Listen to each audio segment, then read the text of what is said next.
Okay, so I plan on doing different sections of this video, like my MEPS experience, what to expect at MEPS, and like what to pack, whatever, and then whatever I forgot later, because I just feel like to encapsulate everything in one video is kind of, it's just impossible, because one, it'll be a long video, two, I mean, I just feel like it needs to be divvied up.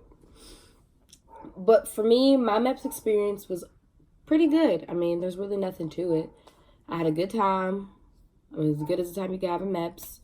I would say if you're going to go to MEPS, do not expect it to be speedy. Like, plan to have your whole day off because it's going to take a while.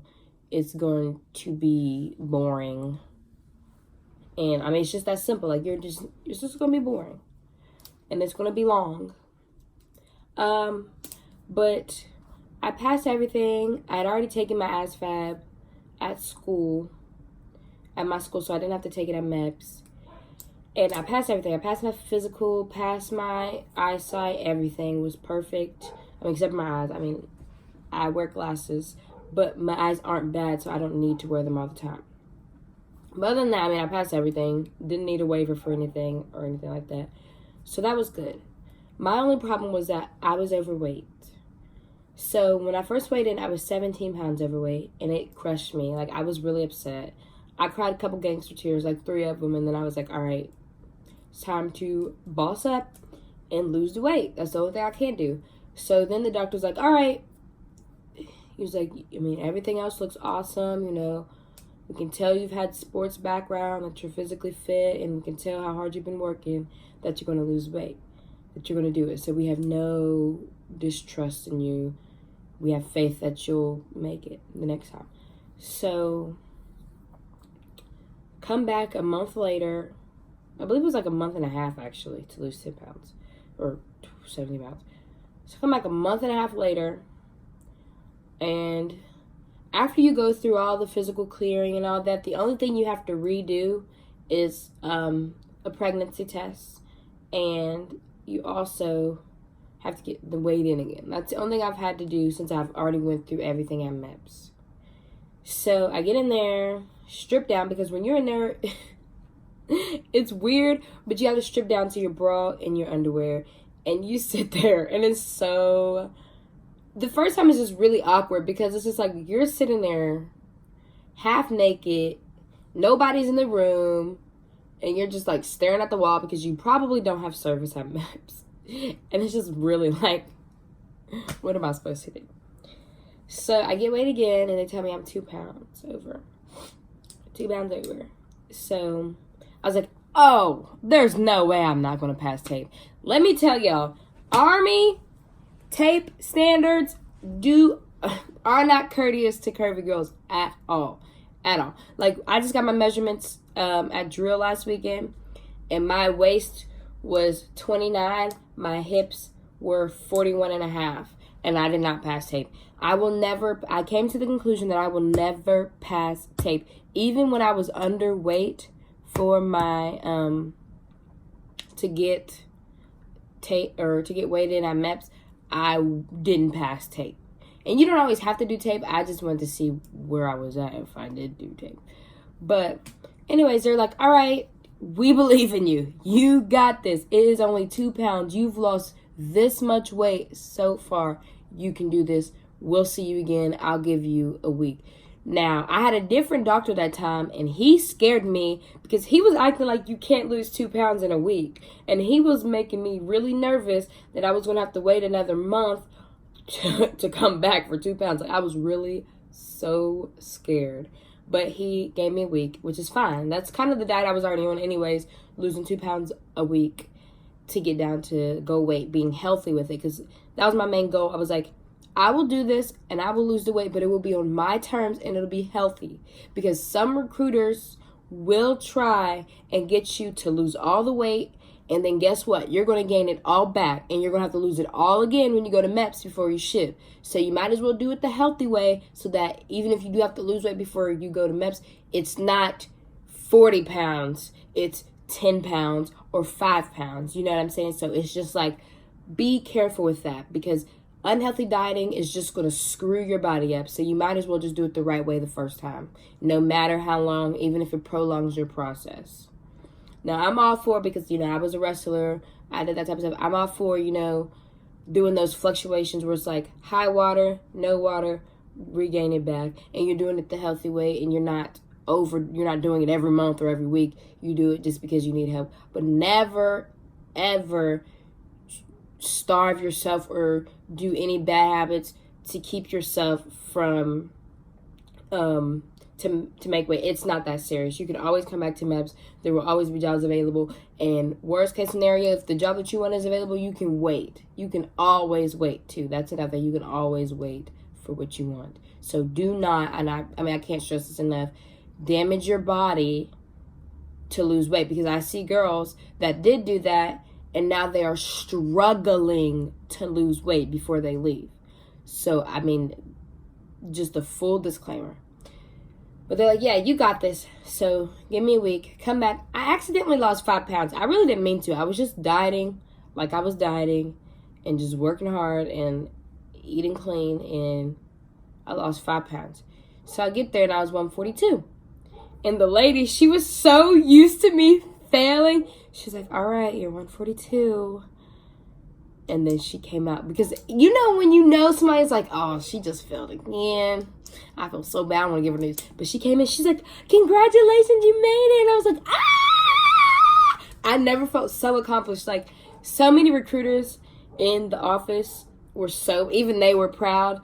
Like, even at the office in the mall, because that's where one of our recruiters go, they were so excited, because even they were like, this is bull crap. Like, this girl obviously is physically capable of doing everything. Like, she doesn't even, everybody was on my side. And I don't know, I just love the overwhelming support that I had, because for me, it was hard, but I had a clear goal. And my goal was to lose the weight and enlist. And I did that goal, and I made it. It's just that simple. But to have support and to have people be proud of me, that really helped me out and feel good. But when I made it, I was like,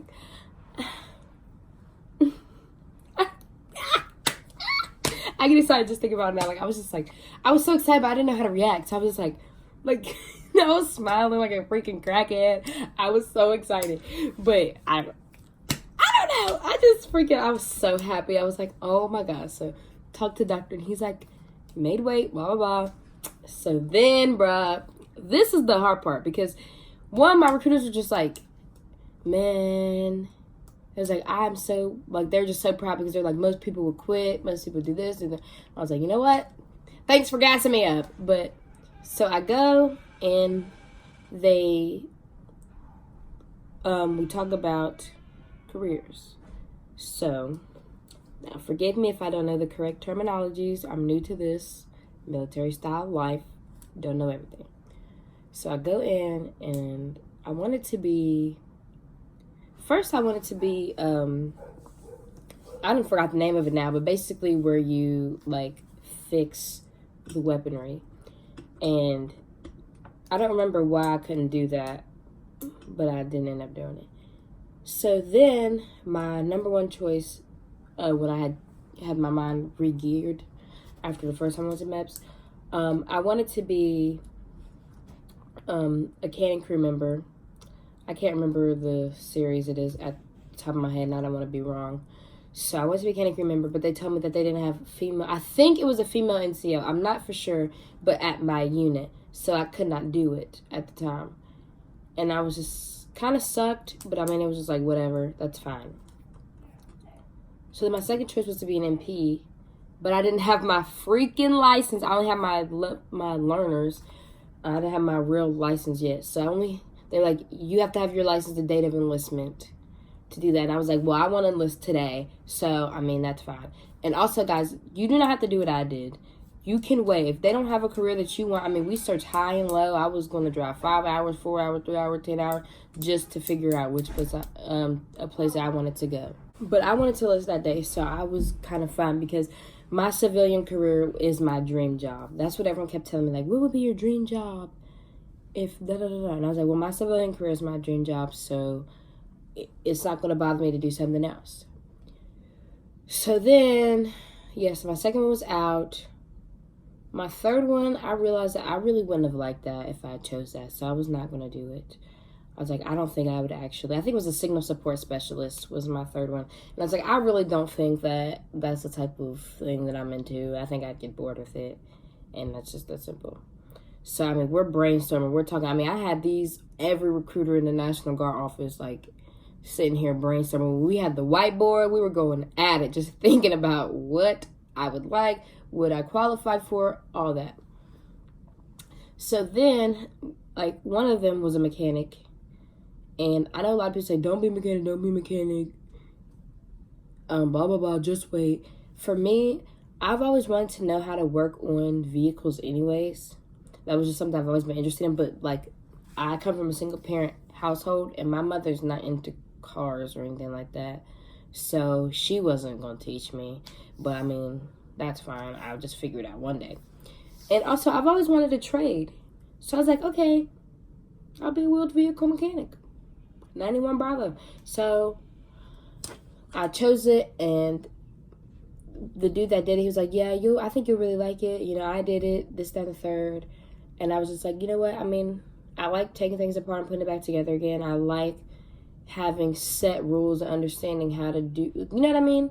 So I was like, I think this will be something for me, and I've always wanted to have a trade, and it also can be applied into the civilian world too. So I could get a job doing mechanical work in the civilian world. And I mean, one of the jobs that I could do pays like $100,000 a year. So I was like, that's cool. I mean, I wasn't really worried about that, but still, if I really wanted to apply it to my life in the civilian world, then that'd be fine. And also, that was my main thing too. I wanted to have two different careers. I didn't want them to interlap or be the same thing, because I wanted something that I could take with me somewhere else. So I picked it. I enlisted. I'll put the video. Military justice. Of military justice. So help me God. So help me God. Cool. All right, Kelly, congratulations. Thank you. Okay. So yeah, I enlisted and I was excited, and then I went home.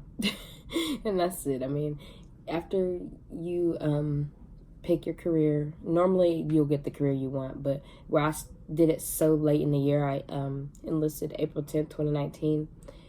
Where I did it so late, it's kind of like that's the season when everybody's like, oh crap, I need to get my crap together right now and figure out what I'm gonna do with my life. So yeah, I enlisted, and then I was just happy. I mean, there's really nothing more to it. I mean, this was, in my opinion, was the best decision I've ever made, and it's just started. I've not, like, I literally don't, since I'm new, I only do the RSP program. I don't get any, or I mean, I won't say I don't get, but I don't use any of my benefits. Primarily because I feel like I don't have the privilege. I don't feel like I have the right to use any benefits if I haven't been through basic training in AIT at least. But I don't use like any benefits, and that benefits, and that counts for military. Doesn't count anything. Like, I don't use it. I don't plan on using it until after I go through basic training in AIT. But yeah, it's just been the best decision. Like, drill was like the best thing that's ever happened to me. I love the community. I love the sergeants. Like, they are just so beyond helpful and so beyond supportive. Like, there's just nothing in this world. Like, I mean, that really was the best decision I've ever made so far. And I mean, I've just never regretted. I never had 1 ounce of regret since I started it. So yeah, I mean, my next video will probably be what to expect with MEPS. But wish me luck. I leave August 7th. So y'all, follow me on Instagram, Jaylee Harris. I just changed it. And yeah, see y'all later.